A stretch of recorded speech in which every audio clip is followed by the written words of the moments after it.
I wait in line for the bathroom every time I'm in public. Like, every time. I'm a female, so I always wait in line to use the bathroom. If I'm gonna go to the bathroom in a public place, I just assume I will literally go in the bar. So I would say 9 out of 10 even times I'm waiting. every time I start a public. When was the last time you had to wait? For a typical busy bathroom, women have to wait about 34 times as long as men.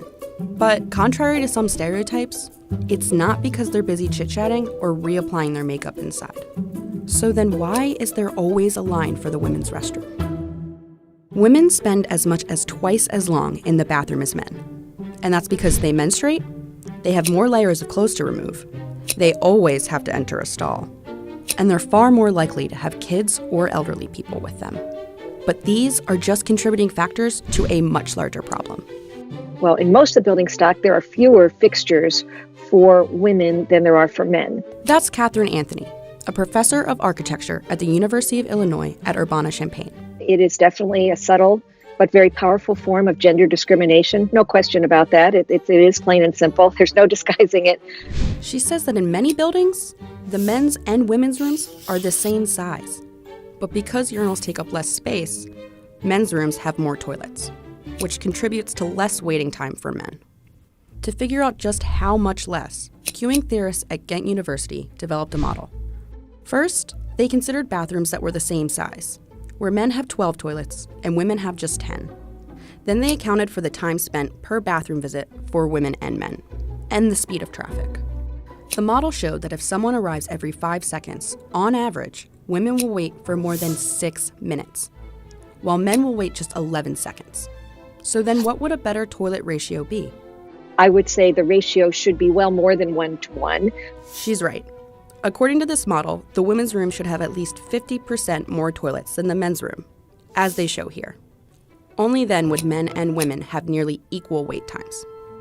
Now, the US is getting closer to this target, thanks to the so-called potty parity movement. It took off in 1987 when a California state senator went to a Tchaikovsky concert at the Hollywood Bowl. There, he waited for more than half an hour for his wife to use the bathroom. He realized just how long it took for her, and that was unfair. She complained, and he complained and said, wait a minute, this isn't right. Soon after, he introduced a bill to the California Senate, which demanded more toilets for women in large new public buildings. That started a wave of legislation across some states and also cities and municipalities. At least 21 states and several cities have since passed potty parity policies. In 2005, for example, New York City passed legislation that requires a 2-to-1 toilet ratio in places of public assembly, such as baseball stadiums. But here's the thing. Even where these laws exist, you still find long lines for the women's room. And that's because they apply only to buildings that are new or undergoing major renovations, which leaves thousands of older buildings, such as theaters, with too few toilets for women. Sure, it's a hassle to wait, but that's not the only problem. Long term, it can actually affect your health. A lot of women can end up with urinary tract infections and other kinds of health issues. So what can be done? Aside from waiting for renovations or new construction, there's a new trend: gender-neutral bathrooms. That's a way to alleviate the problem of potty parity altogether. So either nobody waits or everybody waits, but you don't have one group waiting more than another. And let's be real, women are already using the men's room. If the line in the women's room is too long, I will never hesitate to go to the men's room. I probably go to the men's room a couple times a year when it's a dire situation. I will literally go in the men's bathroom probably more than I will go in the women's bathroom in New York. I also use the men's room a lot when I'm waiting. Because, well, we all know the alternative is a lot worse.